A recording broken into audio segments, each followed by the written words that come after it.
Sabe aquela imagem clássica de família que a publicidade adora vender pra gente o tempo todo? Aham, o comercial de margarina. Exato, comercial de margarina. Aquele café da manhã perfeito, todo mundo sorrindo, aquele tempo de sobra pra brincar no quintal ensolarado. Nossa, quem dera, né? Pois é, só que a realidade, a realidade cronometrada no relógio mesmo, costuma ser bem diferente. Eu tava lendo o material de hoje e me deparei com um levantamento feito com 300 meninos que, olha, é um verdadeiro soco no estômago. É pesado. Muito. Descobriram que o pai típico passa exatos 7 minutos e 15 segundos por semana a sós com o filho. 7 minutos e 15 segundos. É bizarro pensar nisso. Porque, 7 minutos é basicamente o tempo de você esquentar um prato no micro-ondas e comer correndo, sabe? Nossa, sim. E é uma estatística que estilhaça qualquer ilusão moderna que a gente tenha sobre presença real, sobre influência dentro de casa. E o mais instigante é que esse número é só um pequeno sintoma de uma dinâmica muito mais complexa e densa que fundamenta essa nossa análise de hoje. Com certeza. E essa é exatamente a missão deste nosso mergulho profundo de hoje. A gente vai desvendar as engrenagens invisíveis que fazem a dinâmica familiar operar. Ou entrar em colapso total, né? Ou colapsar, exato.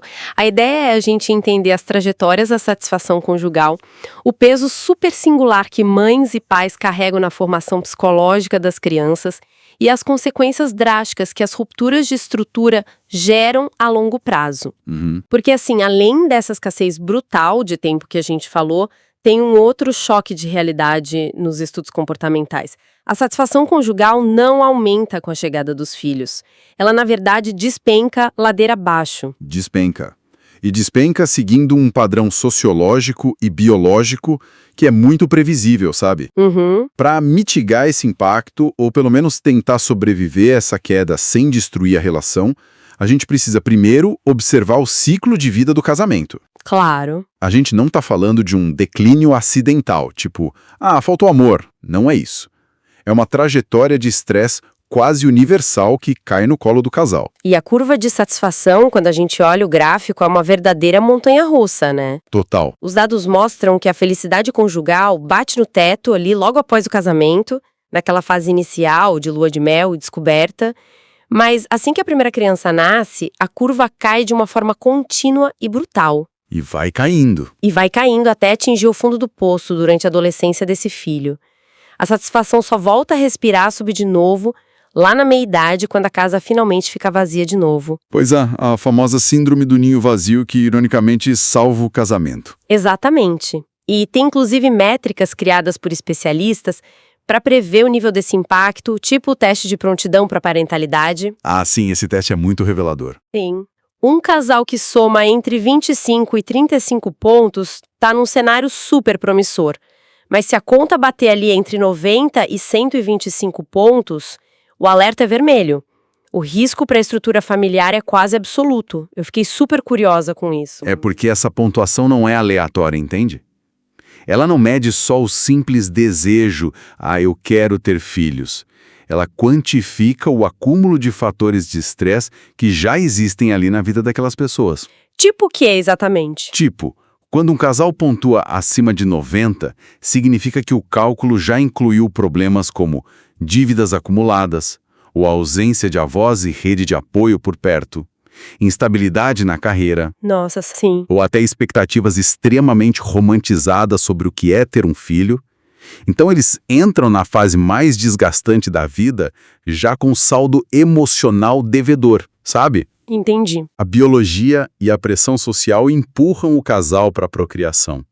Mas a realidade prática do dia a dia exige recursos que, muitas vezes, simplesmente não estão lá. A melhor forma que eu consegui visualizar essa transição foi imaginar que dois parceiros decidem abrir uma startup do zero. Boa analogia. Né? Do dia para a noite, eles deixam de ser só amantes românticos e passam a atuar como co-CEOs de uma empresa. E o cliente dessa empresa não quer saber se a margem de lucro tá boa. É um cliente terrível. É um cliente que chora às 3 da manhã, que demanda atenção física e mental ininterrupta e que não vai dar nenhum retorno de independência por, sei lá, no mínimo uns 20 anos. Exato, 20 anos de dedicação exclusiva. A queda na satisfação parece óbvia sobre essa ótica. Mas isso me levanta uma dúvida cruel, sabe? Saber antecipadamente que a felicidade a dois vai cair tão vertiginosamente tem qual utilidade prática? Isso não gera só mais desespero nas pessoas? Pelo contrário, funciona quase como uma imunização psicológica. O valor dessa previsibilidade está na gestão das expectativas. Gestão de expectativas, certo? O impacto inicial ali na vida adulta é avassalador, culmina na perda quase total da independência pessoal. Então, ter a plena consciência de que essa curva de satisfação vai cair serve como um escudo protetor. Para não achar que é o fim do mundo. Exatamente. Evita que o indivíduo confunda, a privação extrema de sono e o caos logístico com o fim irreversível do casamento. É a diferença monumental entre você concluir internamente que o amor acabou e compreender que vocês estão apenas no ponto mais denso da curva de estresse. É natural que a relação esteja no limite. É o equivalente a entender que um inverno muito rigoroso é só parte de um ciclo climático e não que o sol sumiu para sempre. Perfeito, é bem isso. Agora, se essa carga de estresse ameaça engolir o relacionamento e o bebê suga todas as reservas emocionais, alguém precisa entrar para absorver esse impacto. E é aí que a dinâmica exige uma adaptação forte e o papel do pai entra em foco. As correlações psicológicas que envolvem a figura paterna desafiam muito do que a gente ouve por aí hoje em dia, né? Sem dúvida alguma. O aprofundamento sociológico sobre o pai eleva o papel dele a um patamar que, hoje em dia, a sociedade tenta simplificar demais. Existe uma dimensão estrutural muito forte onde a figura paterna atua como a primeira base de relacionamento da criança com a segurança externa e com os contornos de autoridade também. Como se fosse uma âncora no mundo externo. Exato. Funcionando quase como uma âncora estabilizadora no mundo fora do colo da mãe. E o que mais me impressionou nisso foi o mecanismo biológico e psicológico por trás dessa estabilização. Tem estudos fascinantes, tipo aqueles conduzidos na Universidade do Estado de Nova York, pelo Dr. Seymour Fisher. O estudo do Fisher é um clássico. Sim, eles avaliaram mulheres na idade adulta e encontraram associações super singulares.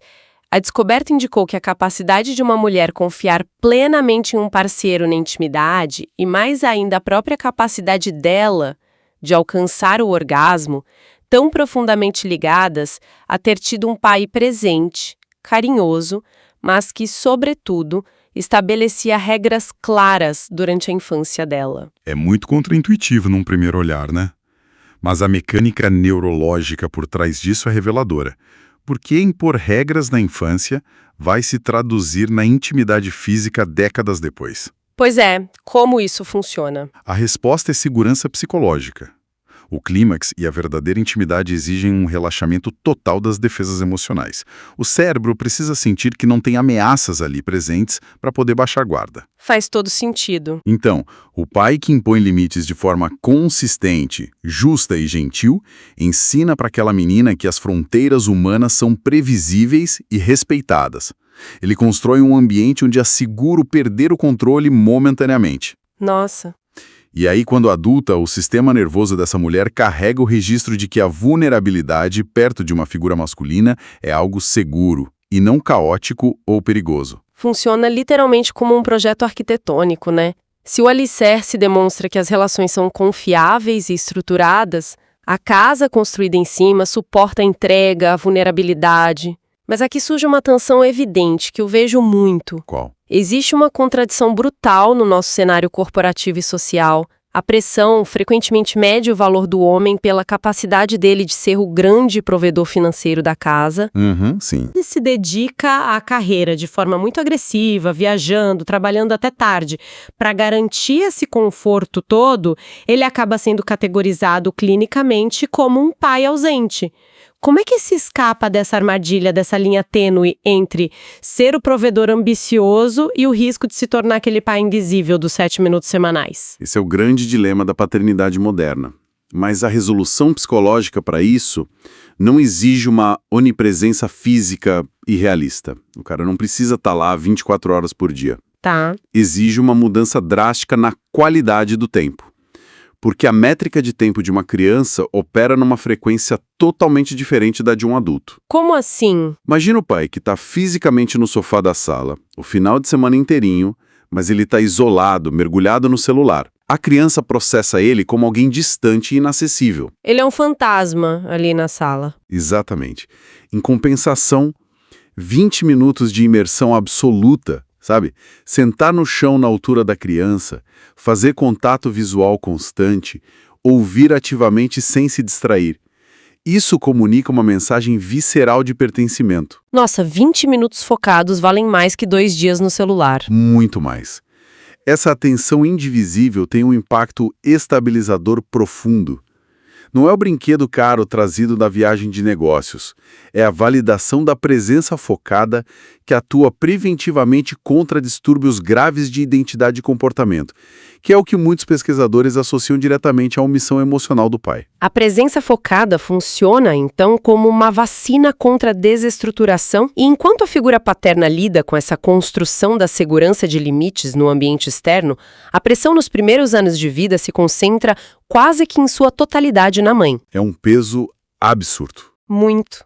A transição para a maternidade costuma ser descrita em termos quase cataclísmicos para a identidade da mulher. Eu fiquei chocada com algumas descrições. O impacto envolve uma remodelação completa do ser. A transição de uma vida que era focada em ambições profissionais e independência para uma dedicação constante à sobrevivência de um bebê recém-nascido aciona gatilhos de exaustão extrema. Sim. Há uma perda de autonomia que exige adaptações psicológicas massivas. Porque a mãe precisa atuar como o principal farol de compreensão da realidade para aquela nova vida ali. E profissionais de saúde mental chegam a afirmar de forma incisiva que a privação dessa figura central de cuidar na primeira infância está na raiz das desordens de personalidade mais severas que a gente vê em adultos. O Dr. David R. Mace fala muito sobre isso. Exato. Se o bebê não assimila uma constância de cuidado imediato e total, ele perde a referência básica de proteção. Ele fica meio que à deriva em relação à própria percepção do mundo. E para conseguir absorver essa demanda monumental sem adoecer, o bem-estar e o autocuidado feminino devem obrigatoriamente estar no topo da lista. É super comum usar aquele clichê das máscaras de oxigênio de avião, né?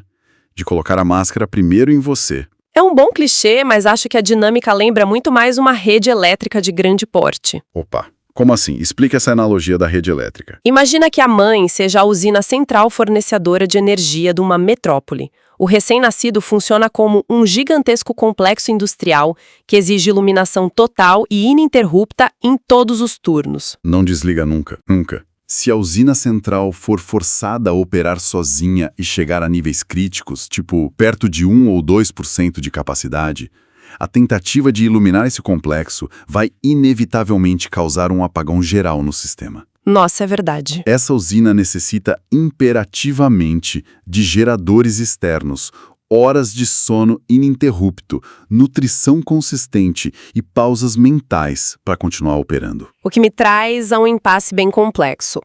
Como evitar que a demanda infinita do bebê gere um colapso nessa usina enquanto a mulher ainda tem que lidar com as necessidades do parceiro?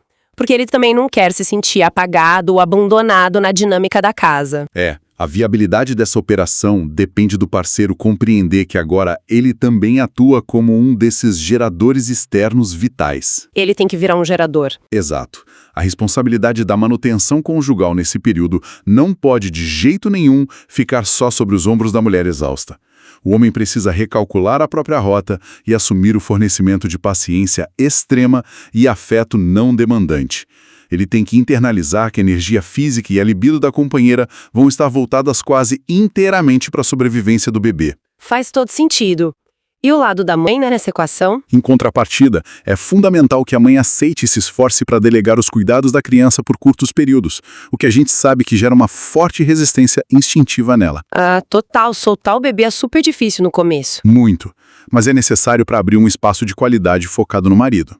se esse circuito não for fechado por ambas as partes e o afastamento se tornar o novo normal, o sistema do casamento se direciona rapidamente para aquele estado de alerta máximo que a gente mencionou antes. E quando esse sistema sofre um colapso definitivo e o casamento desmorona de vez, a gente entra no território do divórcio.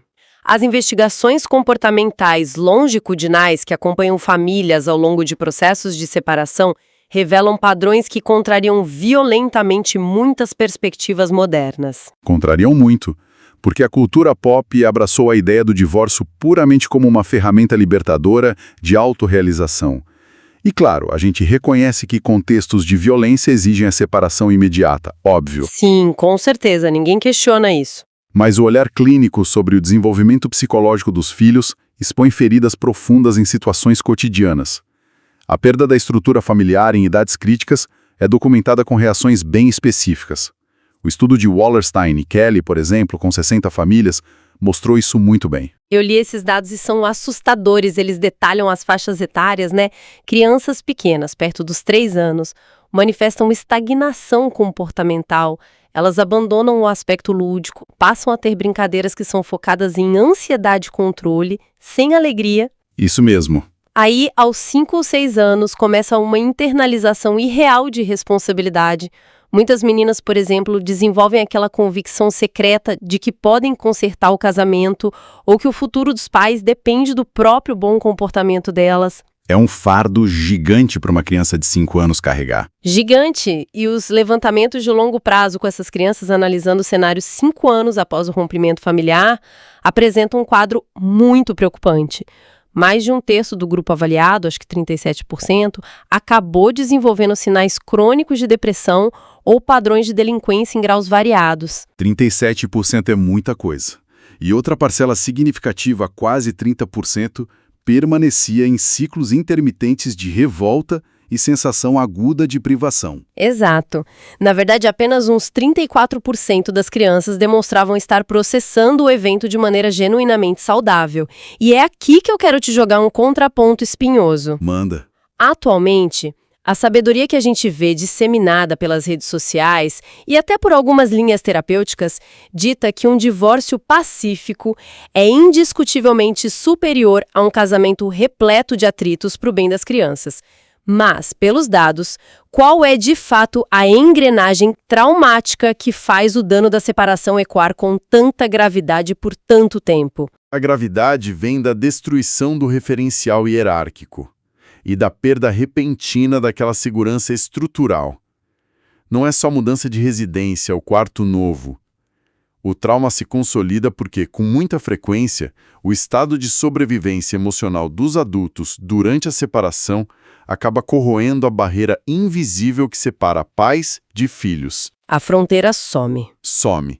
O adulto que está fragilizado pelo estresse financeiro, pelas mágoas, ele tende a parar de atuar como um porto seguro e um guia, e passa a recrutar a criança como confidente, como terapeuta ou como colega de infortúnio. E muitas vezes como arma de combate contra o ex-parceiro, né? A famosa alienação. Infelizmente, sim. E essa inversão de papéis exige que a criança encare questões adultas muito densas, perdendo exatamente as figuras fortes que deveriam estar protegendo ela. Esse vácuo de autoridade cuidadora é o que estilhaça a estabilidade a longo prazo. Teve uma verbalização muito impressionante dessa perda de base que apareceu nos relatos de pesquisa clínica, o caso do Roberto. Nossa, esse relato é muito gráfico. Muito. É um menino tentando ilustrar o turbilhão interno durante a separação ríspida dos pais. Ele gesticulou super intensamente, ele passou as mãos de cima a baixo pelo próprio rosto, como se fosse uma lâmina, e declarou que sentia como se estivesse dividido ao meio. Ele disse que parecia que a mãe e o pai travavam uma guerra mortal dentro do próprio corpo dele. É a tradução mais honesta possível da percepção neurológica infantil. É de arrepiar. É. Porque uma criança constrói o senso de identidade dela com o entendimento intrínseco de que ela é uma amálgama daquelas duas figuras. Ela é metade pai, metade mãe. Quando o pai e a mãe se declaram inimigos ou tentam se anular, o cérebro em formação da criança traduz esse conflito externo como uma agressão física às suas próprias partes internas. Meu Deus! O senso básico de autopreservação da criança é atacado pela raiz. E essa percepção tão drástica conduz a gente diretamente à tese central sobre a formação do caráter. Se a desintegração conjugal tem um poder destrutivo dessa magnitude, qual deve ser, então, a prioridade suprema no ambiente familiar para cultivar adultos íntegros, emocionalmente regulados e capazes de enfrentar o mundo? A conclusão encontrada nesses estudos que a gente leu desloca totalmente o foco da atenção contemporânea. Desloca o foco do indivíduo para a parceria. Exato. E qual é essa prioridade que eles estabelecem? A observação contundente é de que a necessidade mais vital de um ser humano em desenvolvimento não é ter pais obcecados em amar e satisfazer cada vontade da criança. Espera, não é focar na criança o tempo todo. Não. O pilar indispensável é ter adultos que respeitem, sustentem e amem ativamente um ao outro. O casal amar um ao outro acima de tudo. Isso. O ecossistema criado pelo relacionamento do casal é o modelo fundamental.